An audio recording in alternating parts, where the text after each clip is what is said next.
حج کے دوران 4,000 کارکنان مسجد حرام کو دن میں 10 بار دھوئیں گے۔ حرمین شریفین کے نگران ادارے صدارت عامہ برائے امور حرمین شریفین کی طرف سے ذی الحج بالخصوص حج کے ایام میں مسجد حرام کو صاف اور معطر رکھنے کا خصوصی اہتمام کیا ہے۔ صدارت عامہ کی فیلڈ امور کی ذمہ دار ایجنسی اپنی تمام انسانی اور مشینی صلاحیتوں سے لیس ہے، جو مسجد حرام کی صفائی کے لیے ایک ٹیم کے ذریعے کام کر رہی ہے۔ حج کے ایام کے دوران ایجنسی کے 400 سے زیادہ مستند سعودی سپروائزرز کے ذریعے 4,000 مرد اور خواتین کارکنوں مسجد حرام کی صفائی ستھرائی کی ذمہ داری سونپی گئی ہے، جو دن میں 10 بار مسجد حرام کو صاف رکھیں گے۔ حج کے دنوں میں زائرین میں زمزم کی بابرکت پانی کی تقسیم کا بھرپور انتظام کیا جائے گا۔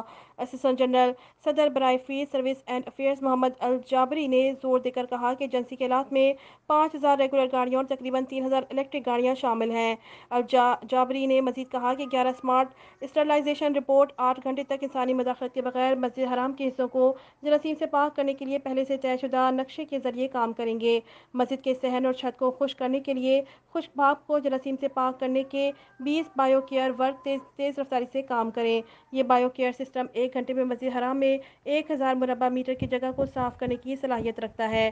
الجابری نے مسجد حرام کے داخلی راستوں اور راہداریوں کو تیار کرنے اور دروازوں اور ایکسیلیٹر کے ذریعے حاجیوں کی داخلے اور باہر نکلنے کو منظم کرنے اور نمازیوں کو بلائی منزلوں کی طرف لے جانے کے بارے میں فیلڈ ورک کے بارے میں بتایا۔